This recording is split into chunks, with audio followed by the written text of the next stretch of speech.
ട്രെയിനിലെ ശുചിമുറിയിൽ യുവതിയുടെ phone number എഴുതിവെച്ചെന്ന് പരാതി.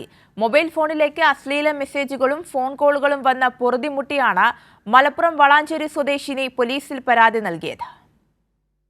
യുവതിയുടെ പരാതിയിൽ സൈബർ പോലീസ് അന്വേഷണം ആരംഭിച്ചു. വളാഞ്ചേരി സ്വദേശിനിയായ യുവതിയാണ് പരാതി നൽകിയത്. ട്രെയിനിൽ ശുചിമുറിയിൽ എഴുതിവെച്ച ഫോൺ നമ്പർ കണ്ടാണ് നിരന്തരം അശ്ലീല കോളുകളും മെസ്സേജുകളും വരാൻ തുടങ്ങിയതെന്ന് പരാതിയിൽ പറയുന്നു. വെള്ളിയാഴ്ച എന്റെ ഫോണൊരു അശ്ലീല കമന്റ് വരിക ഓഫീസ് ആയുധം വെച്ചിട്ട് മലപ്പുറം സൈബർ സെല്ലിൽ ഞാൻ കൊടുത്തിട്ടുണ്ട്. ആ ഒരു കേസ് അന്വേഷിക്കാൻ കേസെടുക്കാൻ പറഞ്ഞു.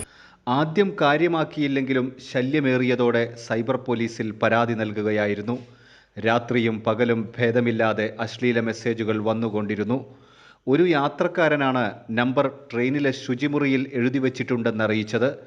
വ്യക്തിവൈരാഗ്യമുള്ളവരാണ് നമ്പർ എഴുതിവെച്ചതെന്നാണ് യുവതി കരുതുന്നത്. വിശദമായ അന്വേഷണം നടത്തുമെന്നും പോലീസ് പറഞ്ഞു. കൈരളി ന്യൂസ്, മലപ്പുറം.